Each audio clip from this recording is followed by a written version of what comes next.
In Acts chapter 9, starting in verse number 4, we see that Saul is on the road of Damascus, right? He's on his way to Damascus to get Christians, to bring them back to Jerusalem, and to throw them in prison simply because they were followers of Jesus Christ. And as Paul is on this road of Damascus, he obviously has this famous encounter with Jesus. And in verse number 4 of Acts chapter 9, we see what Jesus says to Saul. He says, "Saul, Saul, why are you persecuting me?"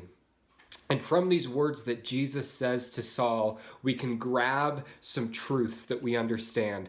And the first is that Jesus knows who Saul is.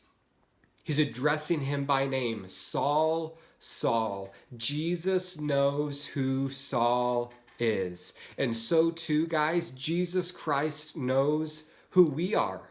Jesus knows our name. He knows who we are. And the second thing that we discover is not only does he say, Saul, Saul, he says, why are you persecuting me? Jesus knows who Saul is, but he also knows what Saul has been up to. He knows what Saul is doing. And again, so too in our lives, Jesus Christ knows who we are, and Jesus also knows what we're doing with our life. Now, this could do a couple of things to us. It can either A, scare us, or B, can be extremely encouraging. Understanding that Jesus Christ knows what you're doing with your life. Are you honoring him in what you're doing or not? Often people will ask the question, is this sin? Is this sin? Can Christians do this? Can Christians do that? It's very simple to boil it down. A little rule of thumb, a little test that you can run by yourself to see if what you are doing is right to do as a Christian. And that test is simply this.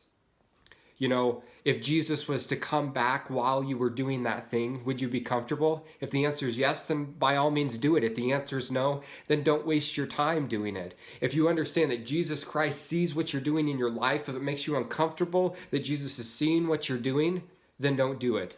If it encourages you that Jesus is seeing what you're doing because it's good, because it's edifying his kingdom, because it's building you up as a servant of his, commit yourself, commit your life to those type of things. Understand that Jesus Christ knows who we are and he knows what we're up to, just like he knew what Saul was up to. And just like with Saul, Jesus Christ wants to get a hold of our lives so that we can commit them to him so that he can use it to further his kingdom here on earth.